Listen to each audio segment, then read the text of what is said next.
What do you do if you actually want to add a new pop-up of a whole lot of vocabulary? For example, if I'm in categories and I look at the people page, I know that the individual I work with has a whole lot of different therapists that they work with throughout the week and different support workers.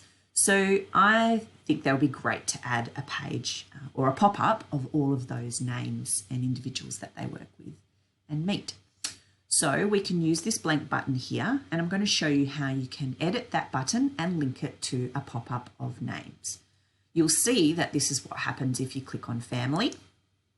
It comes up with a pop-up, and that pop-up is basically a little page that goes over the top of the page that's behind it.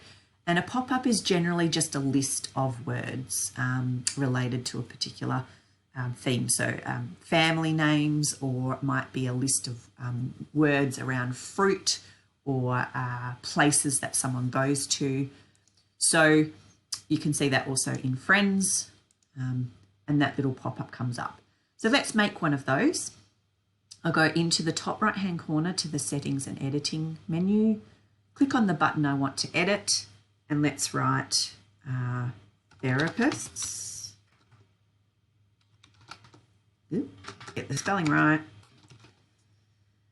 And then go in and choose a symbol.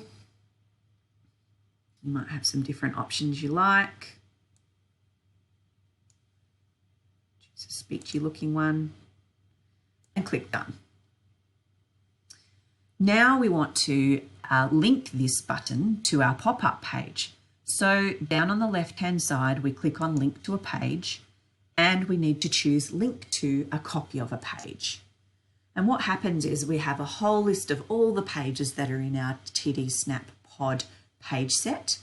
But what we want to do is scroll right down until we get to all of the template pages, and they start with the word pod. So scroll down, and you can see now I've got all the 15 options, 15 cell options, activity pages, book pages, kinder activity pages, pop-ups with a turn or no turn, etc. Most of the time, you're probably going to be using either a page or a pop-up. The pop-up is pretty much blank, except when you want to have a turn page or not turn page option. And it's just for a list of words. Or you might use the page, and there's a separate video for that. So I'm going to click on page pop-up, and I need to name that page and then click create. And now you can see that the button that I created that says therapist actually has a folder shape, and it will actually link to that pop-up page now. If you want to, you can edit that button so it's similar to the others for kinder people and friends and family, so that it has the outline. So that would be under style, and you could look at the button border and change it. The other thing is that you might want to go to the page and actually edit it and add in all the therapist's names. The easy way to do that while you're in editing is just to double click or double tap, if you've got a touch screen, on the button itself, rather than go out of editing and navigate to it. And so if I double click, it takes me to the pop-up option.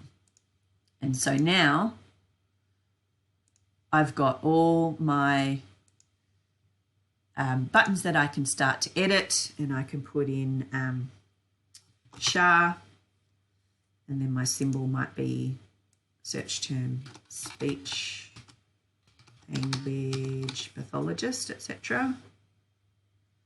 And I can choose that symbol, and I'm done, and edit the rest of them. And if I click on done, and oops, we can go back into the categories under people, and there's our button for therapists, and it links to that pop-up with a list of all of our therapists' names.